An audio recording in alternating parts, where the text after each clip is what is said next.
지난해 버지니아주 알링턴의 한 콘서트장에서 일어난 일입니다. 무대에 조명이 떨어지고 비트가 울려 퍼지는 순간 한 소년이 눈물을 흘리기 시작했어요. 그 소년의 이름은 AJ, 흰 저고리에 빨간 치마를 입은 한복 차림이었습니다. 무대 위에 방탄소년단이 쿨리건의 첫 음절을 부르는 순간부터 런 BTS가 피날레를 장식할 때까지 그 소년은 한순간도 눈물을 멈출 수 없었습니다.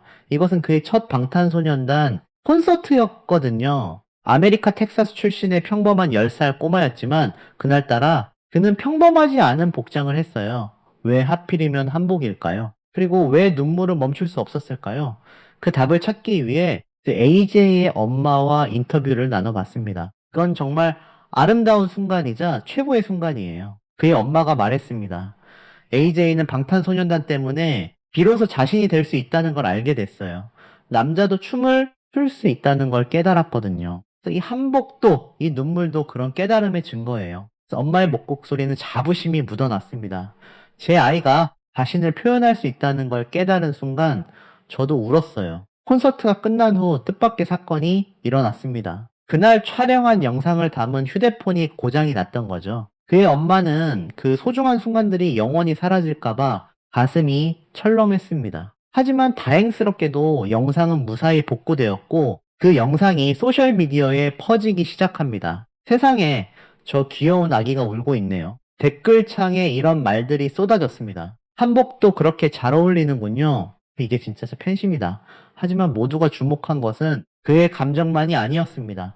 그가 입은 옷, 바로 그 한복이었어요. 누군가에겐 한복은 박물관 속의 유물입니다. 누군가에게는 할머니 세대의 추억일 수도 있죠. 하지만 미국 텍사스의 이 소년에겐 한복은 다른 의미였습니다. 한복은 단순한 옷이 아니라 자신이 될 수 있다는 순간 그 자체였던 거예요. 지구 반대편 미국에서 한복을 입고 방탄소년단을 마주했을 때 그 소년은 처음으로 자신을 있는 그대로 받아줄 수 있다는 걸 느꼈던 겁니다. 그렇다면 이건 단순한 팬의 개인적인 선택일까요? 아니면 뭔가 더 큰 의도가 숨어 있었을까요? 그래서 알링턴에서의 이 장면은 사실 우연이 아니었습니다. 그래서 이것은 방탄소년단이 설계한 거대한 문화 현상의 시작점이었거든요. 하지만 이 모든 게 정말로 우연일까요?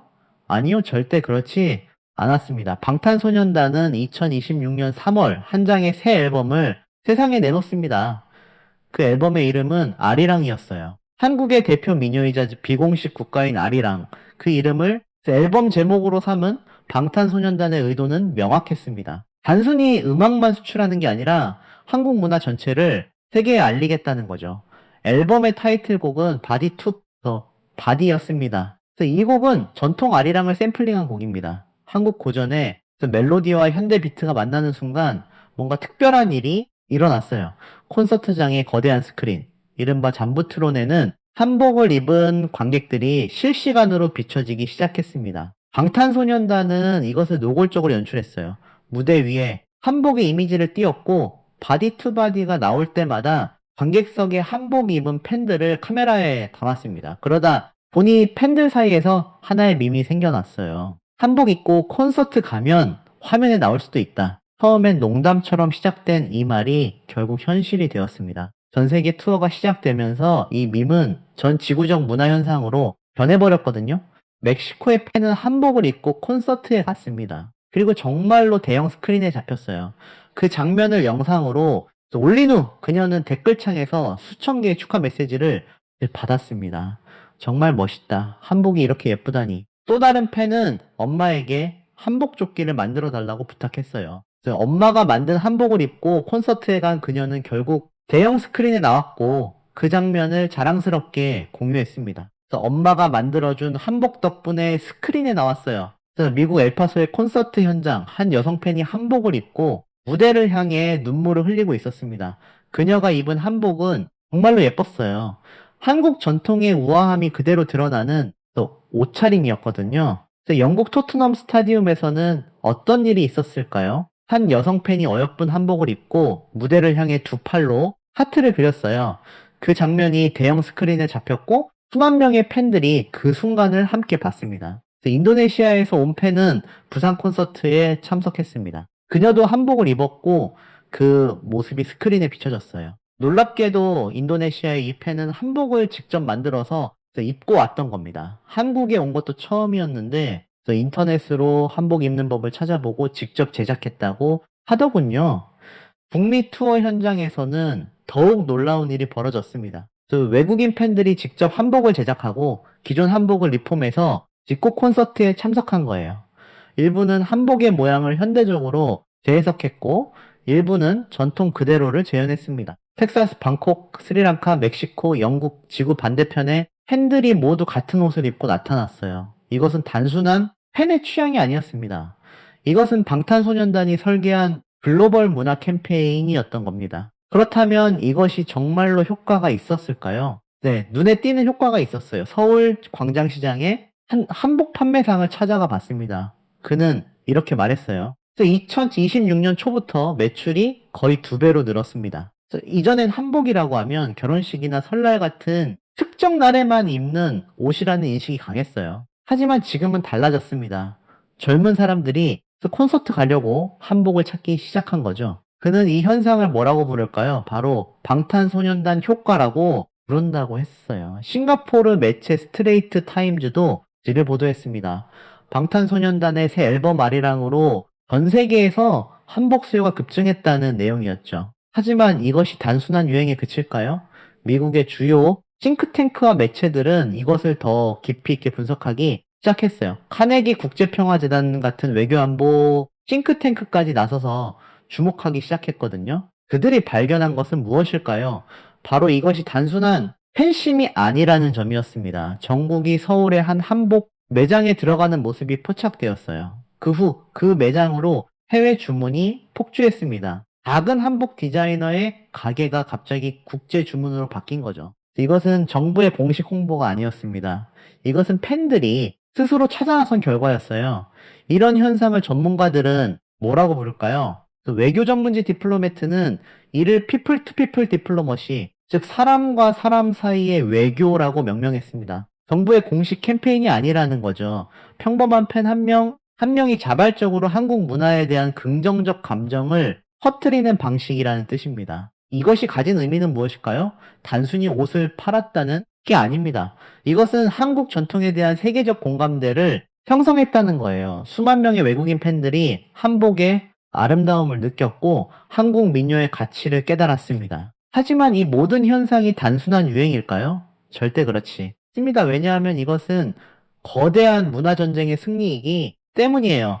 많은 사람들이 모르지만 지난 몇 년 동안 중국에서는 우리 문화를 자기네 것이라고 주장해 왔습니다. 중국의 일부 매체와 누리꾼들은 지속적으로 한복이 자신들의 전통 의상인 한푸에서 유래했다고 주장했어요.